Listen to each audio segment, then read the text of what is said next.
super interested to talk to all of you and see what's going on in this space. As Nahum said, thank you very much for your kind introductions, both of you. This is kind of a new research area for me and my group. It's actually catching on like wildfire throughout the human-computer interaction community and computer science in general.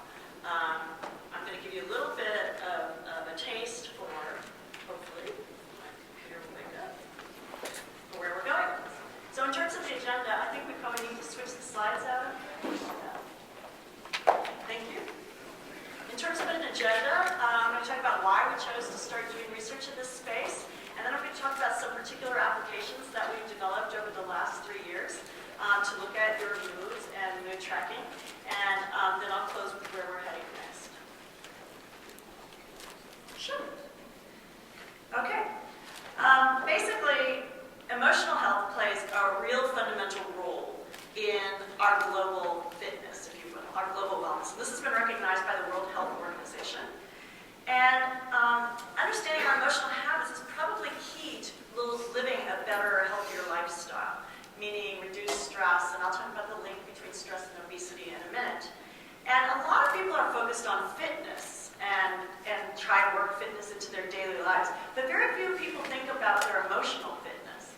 And it turns out that the two are inextricably linked, and it's really important. If you're curious about one or interested in one, you should definitely be thinking about the other. And then finally, I thought, 3 years ago, Microsoft products aren't going to be interested in emotion at all. This is just kind of a silly research area I'm going into. Maybe someday it'll have a product impact. But in fact, from day one, Microsoft has been extremely interested in this research. And they realized that an emotional contact with their users through their products is actually really important. It's something they strive for. And now we are working very closely with the product teams in this research space. So why a focus on stress and anxiety? Well, quite frankly, stress and anxiety turned out to be one of the biggest concerns for this country's health. For instance, 51% of obese people eat too much due to stress. That's been well documented. In terms of cardiovascular health, there's a 3 times increase in hypertension and 2.2 times increase in cardiovascular mortality, that's death, in high-stress jobs. That's been well documented. And in terms of stress management, the American Psychological Association has done some research looking at how important people think it is to know about their stress levels, but then how well do people actually know how to manage it? People aren't very good at managing their stress levels. Only about 1 in 3 Americans say they know how to do that. So it seems like, given that it's such an important topic in terms of our health, and yet we don't really know how to manage it, it seems like it's something we should be doing more and more research on. And if we can use technology to intervene, then perhaps it's a very appropriate use of technology. And to go a little bit deeper into this, I know there are a lot of words on this slide, so let me just summarize it for you. It turns out that companies that track well-being get paid by corporations to track corporate health, for instance, have looked at many, many offenders in this space, like let's just say high blood pressure, alcohol abuse, smoking, high levels of cholesterol in the blood. Of all of these factors, stress turns out to be the most costly for a corporation. So if you have employees that are under high amounts of stress, that's going to cost you more in the workplace in terms of decreased productivity, in terms of gastrointestinal problems, back problems, shoulder pain, missed work, etc., etc. So it turns out it's really, really important. And one of the reasons that we think that certain people in particular have predisposition to be vulnerable to the impacts of stress is that it raises cortisol and norepinephrine in the bloodstream, so fight or flight and fight or flight syndrome. And what happens then is it raises the inflammatory processes in your body. It seems to be the connection, which in turn means you increase more lipids in your bloodstream, which is what causes the tightening of your veins and leading to cardiovascular poor health. And when looking at healthy adult men and women in one study in Britain, they found that participants who reacted more strongly to emotional stress really had immediately higher levels of cholesterol in their blood. So stress and cholesterol seem to be really tightly linked to each other, and higher cholesterol tends to have really bad consequences in terms of your overall health and fitness. Same with cortisol. So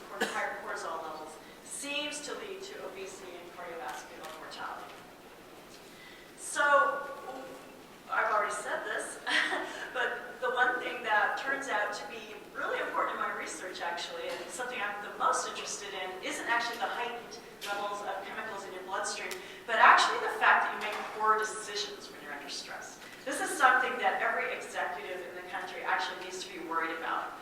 So if you're working for a corporate executive, would you want your corporate executive to be under complete, huge amounts of stress, making really poor judgments because they're dealing with the amygdala of their brain instead of the frontal lobe where they make great executive decisions? So our corporate executives who are under stress are probably not, unless they're taking a deep breath and stepping back and learning how to cope with stress, making the best decisions they could be making. And actually that leads to each and every one of us. All of us are under stress, and all of us tend to make those knee-jerk decisions from time to time when we're under stressful situations. And this is something that I'm hoping technology can help us kind of mitigate. Okay, so I'm going to change gears a little bit and talk about now what we're going to do about all of this. This was the problem setup, and now I'm going to talk about the things we're designing to help. We've moved into the field of effective computing. What is effective computing? Well, that is the field in computer science that tries to have machines be sentient enough by looking at facial gestures, speech gestures, your physical gestures, perhaps the prosody of your speech, the stochasticity of your speech, and try to determine whether or not a user is in a particular state of mind or emotional state. And there are many ways in which we do this, but in the field of effective computing, the most well understood and well-documented model is this 2x2 affect model by Russell. And basically what it is it's looking at affect on the x-axis from negative to positive, meaning sad to happy, and then arousal on the y-axis, which is from low arousal, which is kind of calm and serene, or just dull, to very high arousal, which is pumped up, like super jazzed, really, really active and excited. So if you look on the diagonal that I've drawn there, in terms of engagement, you might think about being really negatively engaged with your job, really bored, to super excited about your job and happy and passionate about what you're doing. I think that's one way of looking at this. So we always ask those three dimensions, actually. How engaged are you in your task at hand versus how happy or sad, and how calm versus pumped up you are when we ask people. So this is a model that's very well accepted in computer science and effective computing group. I think if I asked any one of you right now to put where you're feeling right now, the 2x2, depending on how well you're enjoying this talk, you might put yourself somewhere closer to the middle. People tend to be more in the middle day by day, but at any one given time, you may be in any one of those four quadrants. It's hard for people when they first start trying to label themselves. It's hard to know where you are. You have to kind of do it for a while and get a feel for it. And then eventually you're able to put yourself all over the map there. But people do get good at this, and it is a concern of mine when I start out doing my research that people know how to self-rate themselves. I think there's a whole talk I could give on that, and whether or not this model is the best model we could be using. But as a field, since it's so well accepted, we've been using this as our ground truth method. So the first thing I'm going to talk about is Affectora. It's the first system we built. It's a visualization that tries to help you look at your moods over time. It is not a real-time system. It was built to be something that you would go back and reflect on your moods after the fact. And it was actually the first of its kind that collected your moods automatically in real time. So hopefully this video will work. Let's see. We present Affectora, a visualization of a user's emotional states over time for reflective purposes. How well do you think you remember your mood over time? We have found that people's moods are quite volatile and can change rapidly during the course of a day, and that users tend to forget these mood swings pretty rapidly. We developed Affectora to visually assist users in keeping track of their emotions over time. We combine multiple streams of sensor data in order to capture the user's context and model their emotional state. Let's explain. Affectora lays the day out on a timeline, including where the user is, which we obtained through GPS. Locations are shown as icons on the timeline. The balloony shape colors indicate hourly mood patterns, positive in pink tones and negative in blue tones. The size of the balloons indicates the user's activity levels, and we show the kinds of documents and websites the user is visiting at that time. Smooth balloon shapes suggest that the user is less engaged in the activity, while bursty shapes indicate high levels of engagement with the activity at hand. The user can flip through days by using the navigation arrows to either side of the timeline. Let's take a look at Joe's affect aura. On Monday, Joe starts the day out on a low or negative tone. But then, as he becomes more active, he becomes more engaged in the work he's doing, and his mood picks up.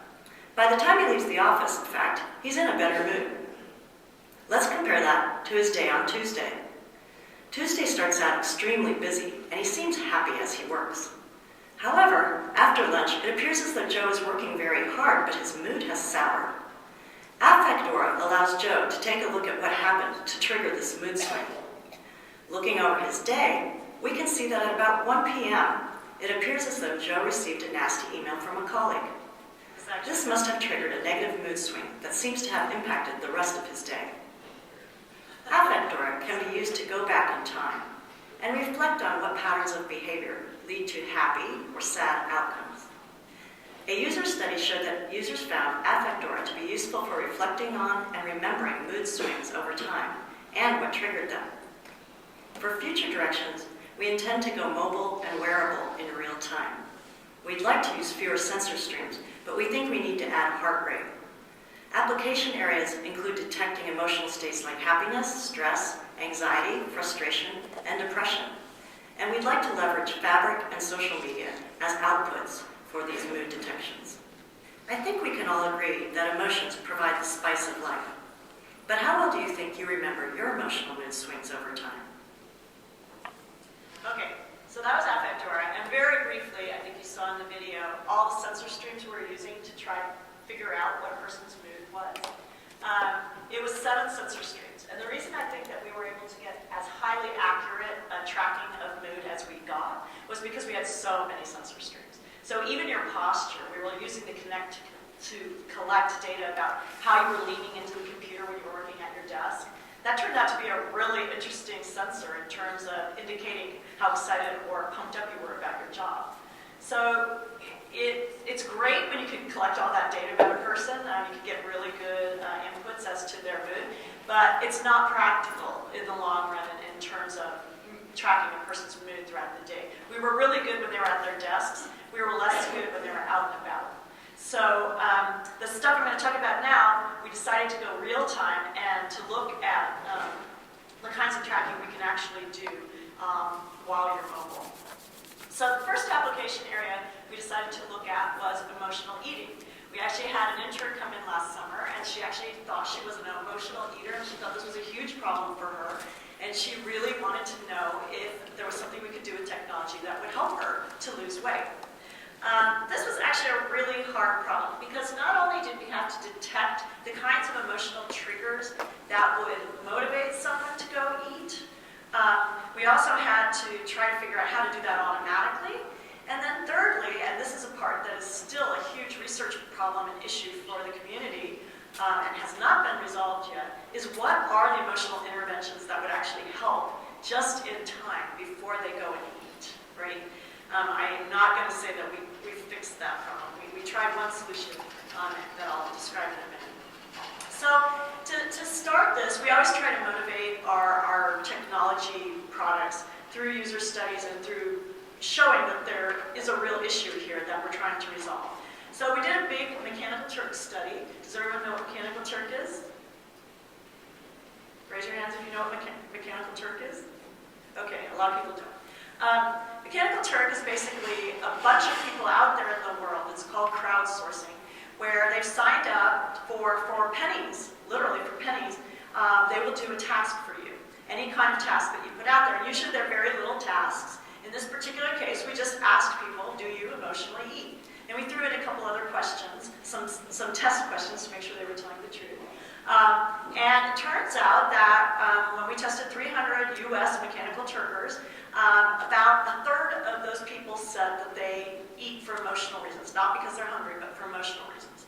And of those 36% of the people, so about 100 people of our study, 82% of those people said that they would really love it if technology could help them in those situations. So that was pretty good motivation. Looks like there's a substantial number of the population out there. Our numbers that we got from Mechanical Turk actually corroborate what's been in the literature in terms of the number of people that are emotional eaters, about a third. So it looks like we've got a good basis for which to kind of go ahead and build some technology to see if we can help. And as I said, this was a really hard problem for this intern because she had 3 months to develop a system and actually show that it was useful. And we never really completely finished, but she made some good headway. So we built a little mobile app called EmoTree. And basically, the EmoTree application showed you visually how healthy you've been eating over the last several days. So the tree has leaves, which are kind of like bulbs, and those bulbs are shaded green if you've been eating healthily. They're yellow if you haven't been eating so healthy, and they're bigger, showing how much you've been eating. Is it too much? Is it just right? Or is it too little? So the size and the color basically tell you how you've been doing. Also, we used the 2x2 emotional self-rating model that I introduced to you earlier, Russell, to have people self-rate what their moods were. So we had several people doing a daily journal for us, telling us how they were eating, and we tried to make it pretty minimal. This was basically what they were saying. I'm sorry about that yellow text. I had someone edit my slides last night. I didn't realize that that text was going to be so light on the background, so I apologize for that. So basically, they were going in when we prompted them and saying what their mood was like. We also had them tell us how much they were eating. Was it, all we had them enter was it healthy or not? Was it the right amount or not? And really there were only 3 options: too much, just right, or too little. And how hungry they were before they ate, and what their mood was before they ate. I should have asked them what their mood was after they ate. I know that now, and the next study will do that. Because I think it would have been really important for them to have seen that if they were eating for emotional reasons, that maybe that eating didn't actually make them feel better at the end. It maybe made them feel even worse.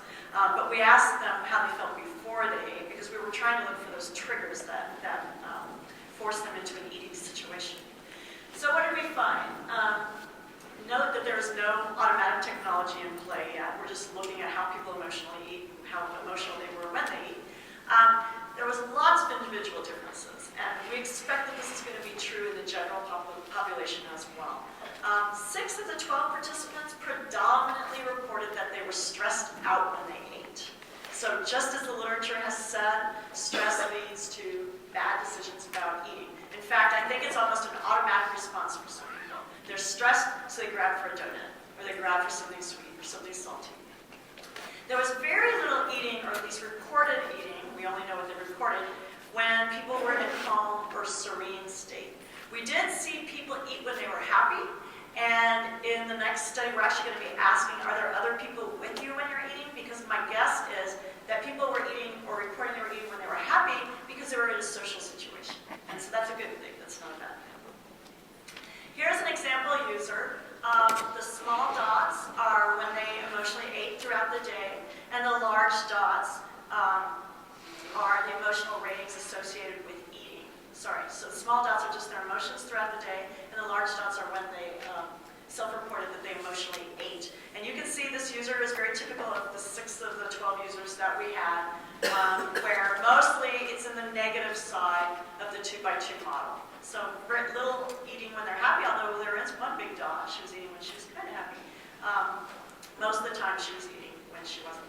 And these were mostly women. We did have 2 men in this sample, but the rest were women. So based on that, we decided that regardless of what an automatic system might do, let's see if we can build some technology that would intervene when they're in that upper negative quadrant of the 2x2 model. So in other words, when they're angry, frustrated, or stressed, or anxious. Let's go ahead and intervene. And we chose a deep breathing intervention. It seems in the literature this is the most popular intervention that psychologists use when they're trying to help their participants get out of a high anxiety or high stress state. It's a deep breathing method. We had a little bird come on the screen when they self-reported that they were stressed, and the little bird said, "Let's count to 10 slowly, I breathe." And they had to literally tap the screen 10 times. Whether or not they breathed deeply, they had to do this to get rid of the app. Either that or just get rid of the app completely. We did log our users. They did all do the deep breathing tapping. We don't know if they actually did the deep breathing, but at least they had to take a minute and get rid of the bird. Oddly, none of the participants in this actually self-rated themselves as stressed. They thought the system knew. There was enough of a delay, it was about a 5-minute delay before the bird came up, that I think they just didn't put 2 and 2 together. So that was kind of funny. So most of the participants said that this actually helped them. There were 2 participants in particular that said it not only helped them, but it was so useful that they incorporated it into other parts of their daily life. So deep breathing is definitely an intervention that can help people when they're stressed out. But for the rest of the participants, it wasn't that great of an intervention. They really wanted something else. The things that were mentioned the most often were games. So give me kind of a game that would distract me from the situation. Taking a walk, having someone from my social network contact me, things like that. So we know now that in our next series of studies, we need to give users either an automatic intervention that seems to be personalized more for them, or we need to give them a list of things to choose from that will give them something that maybe is more useful to them at that point in time. So the third part of this research line was, can we do this automatically?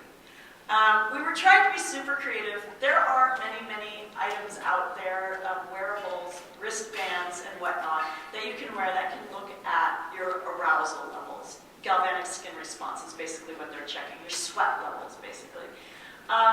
We didn't want people to wear something that other people could see. So we decided to embed some technology into underwear. It turns out that the technology we wanted to embed worked out really well in women's bras. So what we did was we built some capacitive sensors into the sides of a female bra. And then we had a sensor board that went right in the middle. When you're wearing this apparatus, this suite of apparatus, people don't know that you're wearing it, which is great. We tried to do the same thing for men by putting it into the band of their underwear. But unfortunately, to get heart rate, which is something we really wanted to do, it was too far away from the heart. You actually need something that spans the heart to get really good heart rate variability, which is a good indicator of stress. So for this part of the study, we only could use women because it fits so nicely into something they were going to wear anyway, most of them. It was funny how many men wanted to work on this project as soon as we had the bras all out laying around in the laboratory area. Here's a better picture of exactly what we were doing. So we had a custom sensor board that we built. The mobile phone was used to connect via Bluetooth to these sensors. We were able to collect heart rate variability, skin conductance, and movement. And the EKG reading, as I said, was from these capacitive sensors built into the sides of the bra. And here's another picture. Austin, the designer, sewed these items into the bra in a nice way so that you could pull them back out and actually wash the underwear and then put them back in, which was great. And here's a look at what the sensor data looks like a little bit. So we are still doing this research.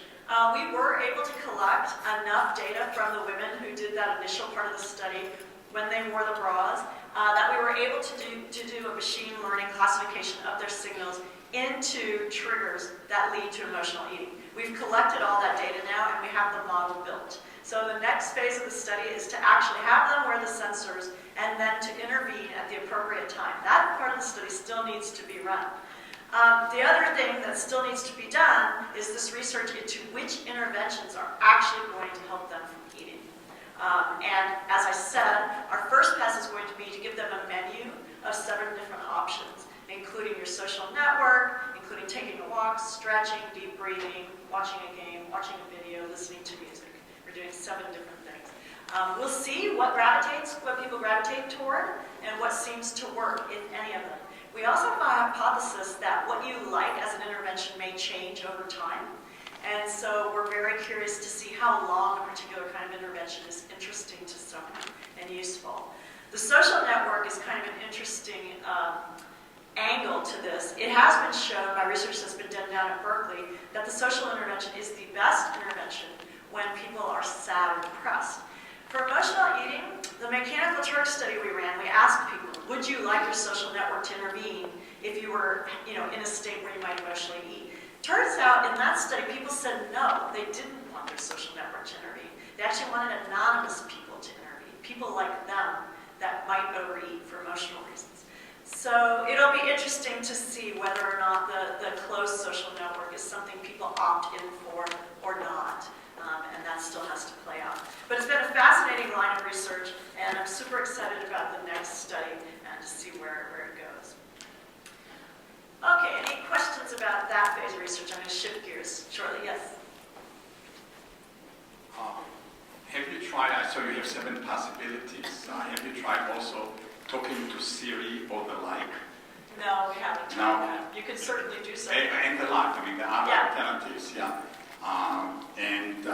I'll let you ask the question. Well, just to follow up on that briefly, Roz McCard, who actually coined the term effective computing and has been doing this longer than anybody, she actually has shown that you can crowdsource or train mechanical Turkers to do cognitive behavioral therapy.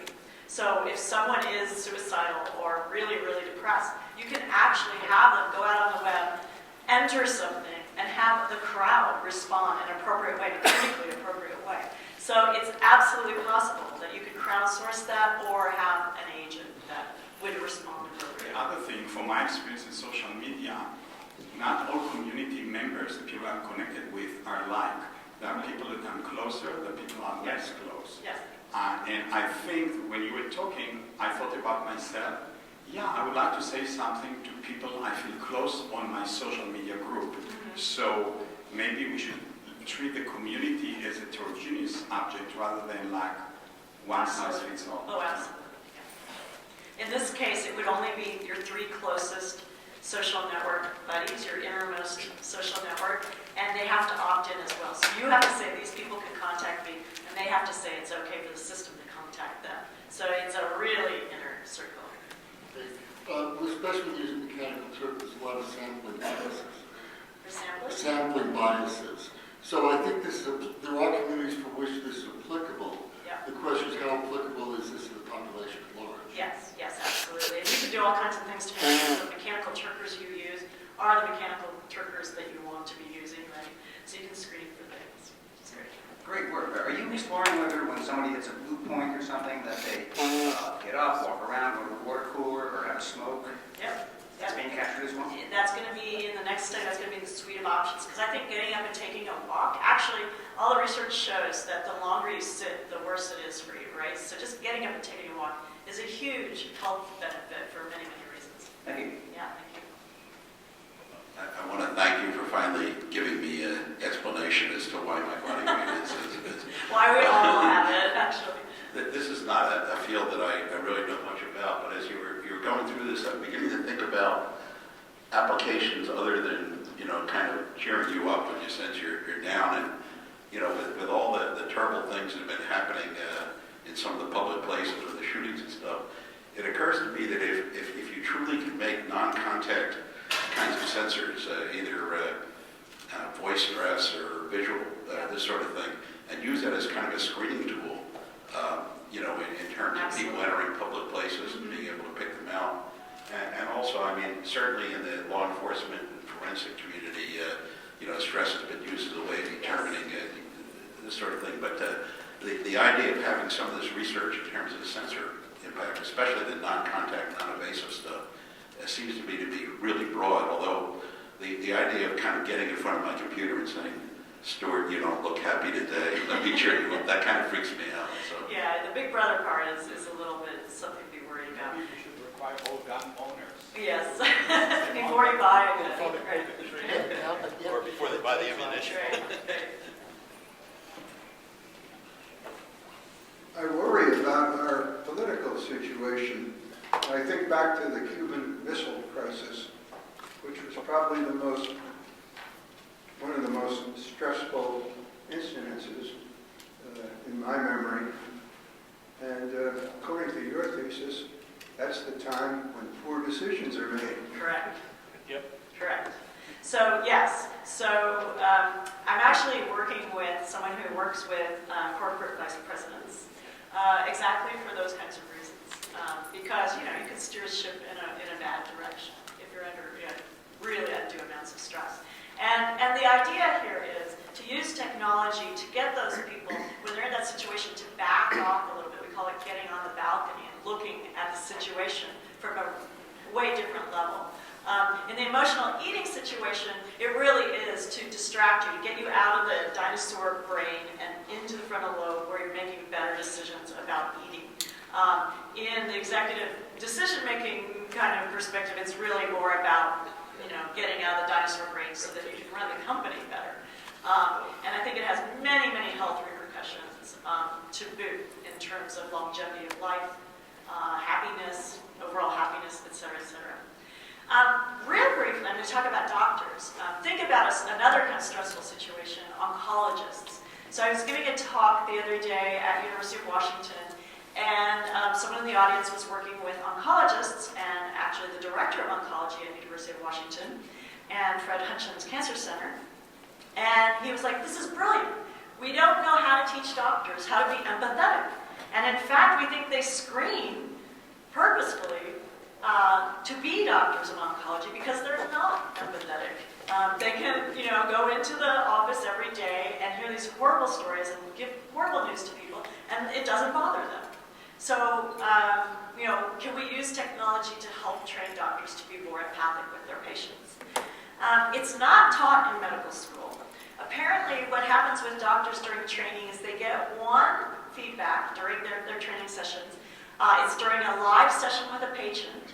They bring in human coders who look at the doctor's facial characteristics, code their speech characteristics, and give them a score at the end of a session about how empathetic they were being during that session. That's it. That's what they get. And we are thinking that, and in fact, the research is showing that over time, doctors become less empathic. So maybe they're the most empathetic when they first start out as doctors, but over time they become less empathic. That's what the research is showing. And they get little training, and the training is expensive. So can we use this kind of technology, as the gentleman earlier was suggesting, to kind of give them feedback, automatic feedback about how they're being with their patients? And we think you can.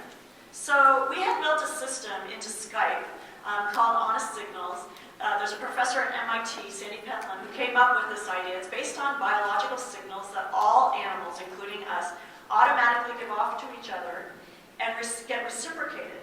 I might be nodding at Nahum, who's looking at his phone right now, and Nahum might see me nodding. He'll come up with some reaction. It's okay, some automatic reaction. But he'll probably start nodding in sympathy with me if I nod with him, empathetically, trying to give me automatic feedback. He doesn't know he's doing it, but he does it in concert with me to show that we have an emotional connection to each other. So we built a system like this that looked at your features while you were video conferencing with someone else. We looked at both your features. Were you talking over the other person? We call that barging in, which means you're being more aggressive. Were you letting them talk? How much of the time were you talking versus they were talking? How consistent was your speech? How loud? How staccatic was it? Et cetera, et cetera. And based on these signals, you're nodding, you're shaking your head, your overall movement, we can actually tell whether or not you're in a dominant or submissive position. We can tell if you're going to get a job or a raise. We can predict what kind of meeting you're having. Is it a brainstorming? Is it a status one-on-one update? We can tell all kinds of things without even knowing the content of what you're saying with each other. We built that system. That system works. We proved it. So Sandy Pentland's thesis is right. Now can we take all those same cues, those automatic cues that we do, and point them towards empathy? We used another 2x2 model that was in the literature from Wiggins in 2003, and he basically used two dimensions: affiliation, which is warmth or coldness. Are you being warm towards someone or not? And dominant, submissive. Well, we already had those in Honest Signals, so we were able to use those cues. And what we did, and what we've been doing a lot with this research, is we did a Wizard of Oz study. So before we even build this system that automatically looks at your emotional state and give you feedback, can we just Wizard of Oz it? Meaning there's somebody behind the one-way mirror in the lab that's looking at your signals and guessing. Are you being warm or cold? Are you being dominant or submissive? And they're feeding a visualization that then gives you feedback. And you don't know that it's not a real computer system giving these cues. It's really just a researcher in the lab, but you don't know that. You think it's a system. So we brought in what's done with doctors a lot. We brought in an actress. She's actually an actress that's hired by University of Washington to work with oncology doctors, students. And she is trained to present herself with a story of woe and badness. So basically she's very, very sick, and she has no money, and she's just lost her housing. and she's in a horrible state, and she's got all these manifestations of all these medical problems. And she's been trained up on this story, and she gave her story to 16 healthcare professionals that we brought into the lab. We screened for nurses and doctors and emergency technicians, etc. And they all were told to try to listen to this person's story and to be as empathic as they possibly could, okay? So that's their job in the lab. And they know this is a study, and they also knew that what we were looking at was this feedback we were giving them about how empathic they were being. So behind the patient couldn't see, we had a monitor with some visual signals giving them feedback about how they were doing in terms of being empathetic with the patient. Let's see if this video works. The visualization that we displayed in our lab study showed control and affiliation dimensions in the form of a sun, moon, and a seesaw. The sun-moon graphic became smaller and more blue as the health professionals' cues became more distant. This sun-moon graphic became larger and yellower as the individual became warmer. Meanwhile, the control dimension was represented by the seesaw at the bottom. The seesaw tilted towards the U label when the health professional's cues were dominant. The seesaw then would tilt towards Alicia, the Confederate actor's name, when the health professional was becoming more submissive. In the end, the large warm sun and the balanced seesaw represented a highly warm and empathic state. Okay, so that was the first visualization that we ran a user study with. I think you can kind of guess. This was an intern, and this was her first design. It was too much for people to look at. What we found was that people thought it was interesting, and it definitely was helpful to see whether or not they were being dominant or submissive or warm or cold. But it was also confusing and distracting. So on the y-axis is the number of healthcare professionals that rated the visualization in a particular way, and you can see quite a few said it was confusing and distracting. That was not our goal, so we needed to go back into the drawing board and come up with another design. And we actually brought in a designer this time. Makes a big difference. She came up with the idea of a lotus flower, and I love this idea. So basically, the lotus flower was supposed to be kind of like a piece of art on the wall in a doctor's office. And it changed minute by minute, showing you various things about how you're interacting with your patient. So I'll show you a video of the second iteration of the design. Here we see the lotus visualization sped up to be 6 times faster. In the initial lotus visualization, each new petal emerges from the base of the lotus, representing the last minute of time. The range of affiliation varies along a 5-point blue-gray gradient. The lightest gray is the lowest level of affiliation, while bright blue is an indicator of warmth. Control is represented by the size of the petal. When the petal is larger on one side, that person is more dominant in that minute. When the petals are even sized, the conversation is balanced.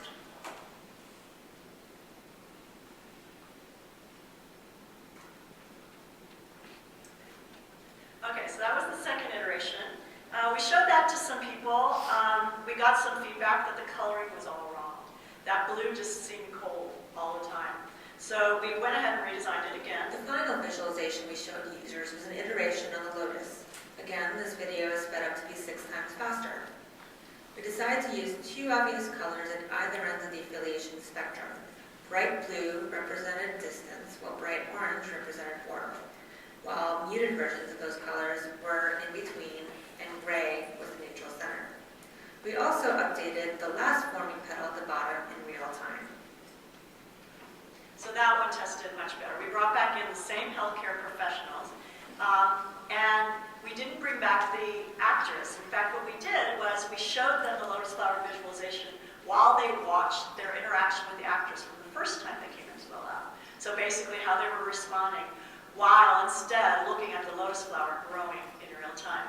And this time, again, it was Wizard of Oz, so it wasn't a real system, but this time they really liked the visualization. In fact, all but one of them said they would actually like having it in their office.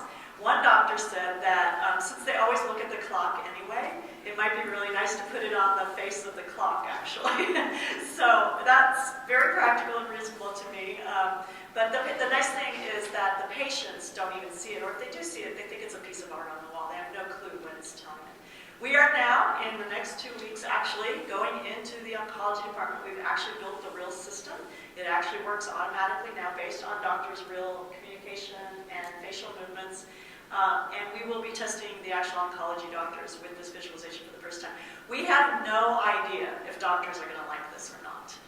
The doctors we brought into the lab knew they were in a lab situation. They weren't getting evaluated on their performance as doctors, etc. So in a real lab situation, in a real doctor situation with real patients, it might be that they don't like it at all. We'll see. And obviously we'll iterate on our work and move forward based on them. We always do user studies and make sure that we're actually solving a real problem. And according to the oncology director, it is a real problem. So we'll see about that. Next time I come talk to you, I'll have some real data on that. Shifting gears once again, I think you saw at the end of Affect Aura, the video I showed you, we talked about using textiles and fabrics as output. We actually did that this summer. We have Textile Mirror, which is a design that was done by an architecture PhD student at MIT. She really believes in a future where your walls are going to show you the sentiment in the room. And so in this room right now, if you're enjoying my talk, we might see nice silky things on the walls, but if you're hating my talk, you might see something jaggedy and edgy and crazy. Felicia did a great job using mechanical turf and many, many, many black and white images of fabrics to get people to rate what kinds of fabrics are associated with what kinds of moods. She did multiple studies of this. Turns out, and I don't know if I have a picture of it or not, I don't. Turns out that it's very easy to get the upper left quadrant, the stressful, frustrated, angry quadrant, associated with jaggy, bunchy, wiry images. That seems to be stressful to people. Silk, cotton, pussy willows, soft things, those are the lower right-hand quadrants. Very easy to get fabrics that fall in those two quadrants. It's very difficult to get fabrics that seem to be related with affect in the other two quadrants. We don't know why, but we got very nice slopes from upper left to lower right in terms of people's ratings of fabrics. We used black and white because we didn't want color to affect their judgments. We know color has a huge multicultural influence on people's perceptions of mood. And so we chose a fabric to work with that we could start with a stressed, jaggedy, icky feeling and get really smooth and subtle. So this video is going to talk about how Felicia created that fabric. I'm having some trouble with embedding videos for some reason, so let me just...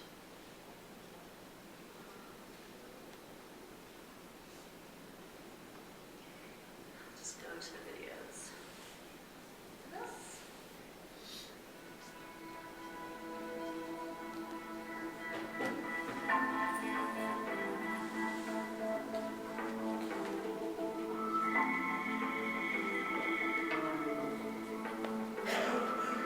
So that's what it looks like in its stressed state.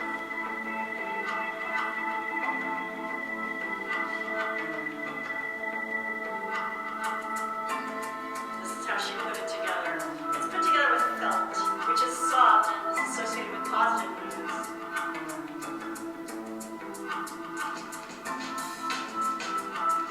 We will never use knit-null wire again. I'll tell you why.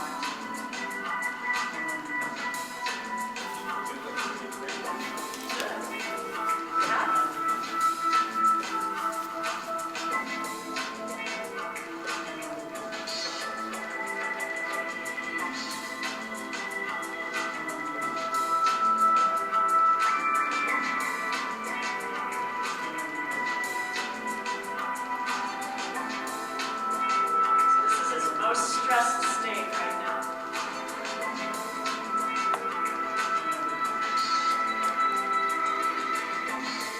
You can see we added some colored lighting, some red.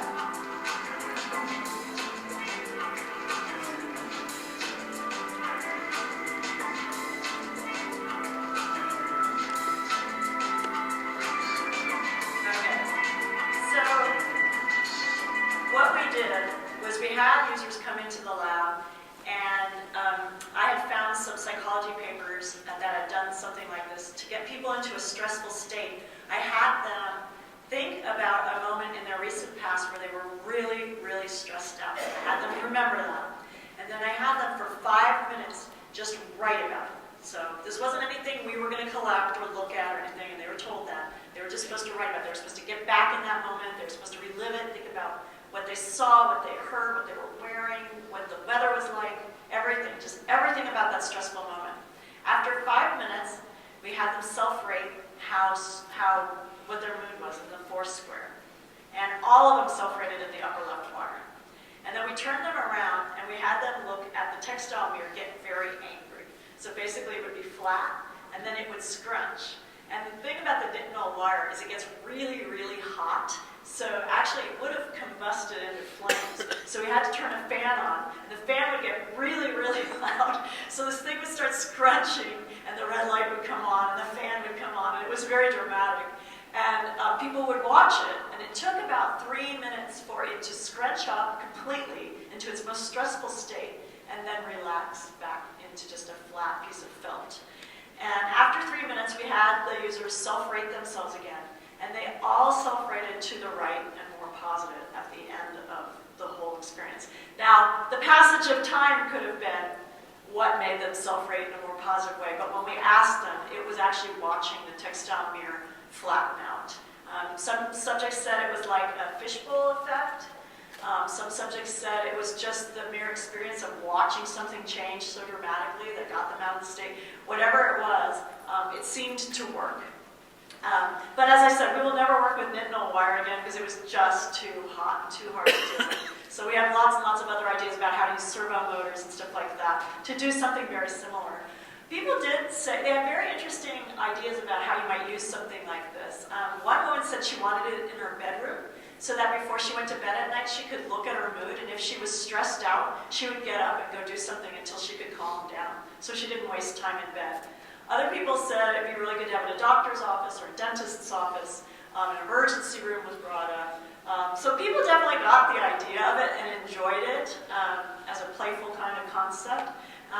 We're not sure where it's going to go next, but we have lots of ideas. Okay, I'm going to close with the butterfly effect.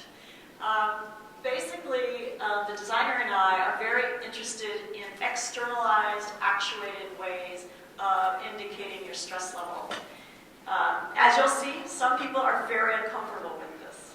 We have very big macho guys come into our lab who, when we tell them they're stressed out, are very upset with us because they are not stressed out. And it's a bipolar thing. About 50% of the population that we've studied likes externalized mood rings, so to speak, and about 50% of the people really do not like it.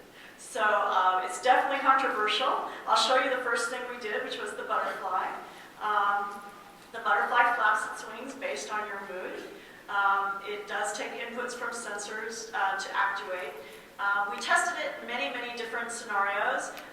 Stressful driving was the first one the intern was interested in. Actually, I feel very good about this because it turns out I was just at a conference where some future Ford designers, Ford car manufacturer designers were there, and they're actually building galvanic skin response sensors into the steering wheel, and they're actually going to be giving you lights indicating how much stress they're detecting while you drive. So this was very similar. They could have used the accelerator. Actually, we got some good results on speeding. Actually, we were able to decrease speeding significantly. So we had two conditions with subjects. One, they were wearing a butterfly. One condition, the butterfly started to flap its wings harder the more stressed out you were. In another condition, the butterfly just sat there. And as I said, we got some nice results in terms of speeding. We thought we would be able to get users to calm down easier and more quickly. Actually, we never gave them a chance to calm down. The intern was brilliant. The only problem was she kept throwing them in driving situations that got more and more and more stressful. So the butterfly was flapping its wings more and more, and you were getting more and more stressed out while you're driving. We never gave you a chance to calm down in the experiment, unfortunately. So that study is coming next. We did get a significant decrease in speeding, in distance speeding. So people were better at driving more safely. It's just that it stressed them out to see that they were stressed. Both physiologically we saw that, and self-report. They reported stressed out seeing the butterfly. As I said earlier, I'm just going to go through this really fast and show you the video. Some people just aren't very familiar with thinking about their stress levels, and so if you tell them they're stressed out, it actually upsets them. And I think the only way around that is actually to get used to seeing your stress levels presented to you and thinking about it and being more aware of it. I tell people that the more I read about stress, the more stressed out I get. And I think that is because it is so bad for you, but also because I'm so much more aware of my stress levels these days than I was before I started this line of research. So I think it's just something we have to get used to start handling better. This is the last video. How accurate are we at recognizing when we are stressed? Does knowing that we are stressed help us calm down faster? If someone told us that we were starting to feel stressed, could we use that information to deflect or prevent an acute stress episode? We present Mood Wings, a real-time biofeedback system in which a wearable butterfly responds to users' stress states through wing actuation. Driving is a common but often stressful task that most people engage in daily. We thought that providing users with mood wings in a simulated driving environment would help them manage their stress levels more effectively. While users drove significantly more safely with mood wings, they experienced higher stress levels, physiologically and self-perceived. Despite this, users were enthusiastic about mood wings, expressing several alternative contexts in which they would find it useful. We discussed these results and future design implications for building externalized manifestations of real-time affective state.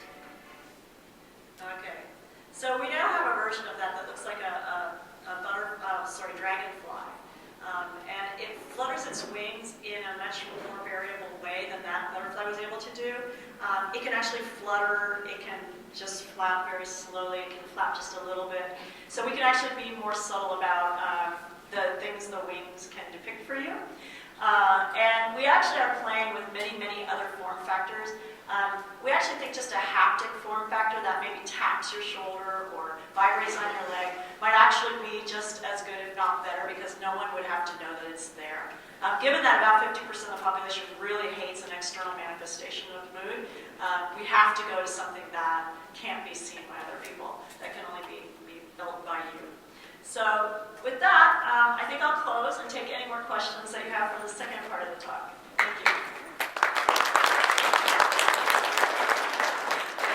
Fascinating work. You mentioned people want to show their mood externally. I run a consulting firm. We're working with some companies that are exploring color both as a mood setting environment, thanks to now very few light bulbs that are out there. Yeah, absolutely. And an interest from some people that they like to be able to show their, I won't say necessarily their stress level, but their willingness to interoperate with other people through color at their desk or an accessory. So if it's stored red or orange, they're more warm toward that. If it's a blue or I'm very busy, that sort of thing. Right. Is that entering into your study or other work you've done? Absolutely. It turns out that one of the biggest causes of stress in the workplace is interruptions, and not just the frequency thereof, but also the duration. Duration is more important. So my designer wants to design for me a headdress that basically lays down like a collar like this, but the longer you're in my office interrupting me, the more it raises and raises until it's like apples. And we think that there could be some really neat things you could do with design that kind of give people feedback about the length and duration of their interruption. But it turns out to be a huge stressor in the workplace. So just showing receptivity or openness to someone coming in is huge versus please don't bother me right now so I can get a task done. That's a big Great deal. work you're doing. Yeah, thank you. I regret we only have time for a couple more questions. Please keep them very short and let Mary talk. Any other discussions can be held offline after this, after 10 o'clock. Mary, I think that one of the issues with the way you let the users know that they are, because you use direct messages. If you think about ways to use indirect messages, instead of saying, Mary, you are stressed today. Yes. What happened? Yes. No, you can use some other ways. That maybe it's not so simple, as I say. No, the intervention is the key. It's and no one's solved it yet. Mary, I'll be real quick. I'm giving a keynote myself in 2 days, Yep. and I want your permission to cite this work in my work. Sure, absolutely. Done. But give her credit. That's what sight means. Thanks, Bob. Can you give us further details about how you detect the stress fluctuation? Yes, so galvanic skin response gives you arousal. Sorry, I should have had a slide on this. So are you low arousal, meaning calm, dull, or are you high arousal, meaning very excited, passionate, etc.? And then valence, the negative to positive, we pick up through things like your speech patterns, your facial gestures. It could even be things you're saying, so the words that you're saying. But mostly we pick that up through gestures. The other way you can pick up arousal is through heart rate variability. So not your heart rate variability. When you're in fight or flight mode, your heart rate variability goes down. Basically, you're ready to go. When you're happy and calm, your heart rate variability is all over the place. So that actually is a very good indicator of depression and stress, is heart rate variability. Mary, thank you very much for sharing the results Thanks, of your everybody. research with us and a fascinating talk.